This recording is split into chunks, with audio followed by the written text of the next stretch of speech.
It's really a paradigm shift, right? Because we've been raised to believe you hand your kids over to the experts, supposedly, you know, the schools. And so we don't think we can compete with all these people with all these degrees, and they've got all the different programs and the fancy buildings. And we're comparing our little school, you know, living room and whatever we're going to do in our living room to that and thinking we can't do it. Now, you and I know in reality, the living room and all the things you get to do in homeschooling actually produces a far better human being, a better educated person, more opportunities, more all of those things. We know that because we've done it. But if you're from the outside and you're looking at those two, you're going, oh my goodness, there's no way. I'm going to leave it to the experts. We're very eclectic homeschoolers. We said we would never do it. Yvette and I both are not really educators at heart, and we both hated school. And yet we're now 13 years down the road, and really truly we're 18 years down the road, because you start from the start, right? That's right. You're homeschooling from the time you have kids, and then at a certain point you just either keep them or you give them away. But we're 18 years into it with Brooklyn, and we see so much fruit, and we see so much fruit in Lacey. And we were not educators, we were not enthusiastic homeschoolers. So I want to ask you this, because we understand practically not everybody can do it. But I think in a lot of cases that many people could do it, but they just think there's no way. Yep. So did Kara feel super ready to homeschool? Was she like, I can totally do this? And could you predict the outcome at the time?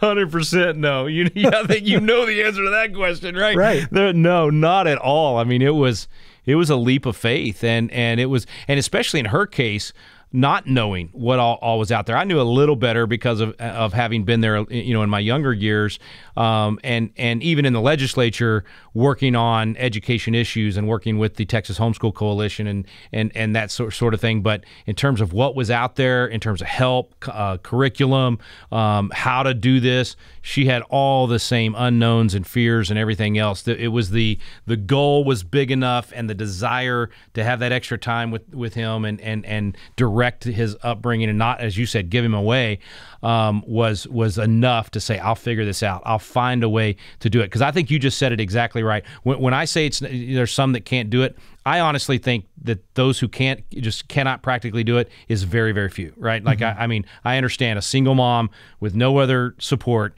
that has to work during the day. I get it. That's an almost impossible situation. Now, you can find a co-op, and you can find potentially a homeschool resource center or something like that might be able to help you with that, or another family that you could do it with, but it's much, much, much harder.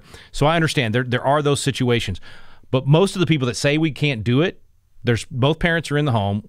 They could find a way, and they might have to really sacrifice. They may have to downsize their home or give up a car, or what, I don't know financially what sacrifice. I guarantee you it's worth it, though. I don't care how much the financial sacrifice is. It is worth it.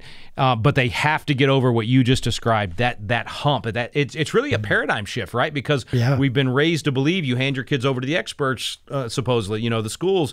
And so we don't think we can compete with all these people with all these degrees, and they've got all the different programs and the fancy buildings. And we're comparing our little school, you know, living room and whatever we're going to do in our living room to that and thinking we can't do it. Now, you and I know in reality, the living room and all the things you get to do in homeschooling actually produces a far better human being, a better educated person, more opportunities, more all of those things. We know that because we've done it. But if you're from the outside and you're looking at those two, you're going, oh my goodness, there's no way. I'm going to leave it to the experts. Wrong decision. I just got to say that. Believe me, you will be so thankful you went with being able to spend that time with your kid. And there's so much help out there now, man. When I was doing it as a kid, it was like ACE Paces or, you know, Abeka and Bob Jones. I think that was it. That was the only curriculums out there, and we did the ACE Paces when I was a kid. Now, you walk into a homeschool convention, and it's like, you know, the curriculum God threw up on everything. I mean, there's literally just, there's so many options. The harder part is choosing which one, and there's some cool options. There's so much fun stuff that you can do, and the people that'll come alongside you. So it's a whole different ball game now than it was even when Kara made that decision and said, yes, we're going to do this. That was 20 years ago. I mean, right now, I think there's very few people that could not do it. Yeah.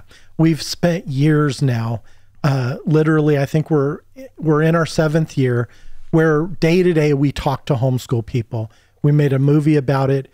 We've done, you know, all sorts of things with homeschool people.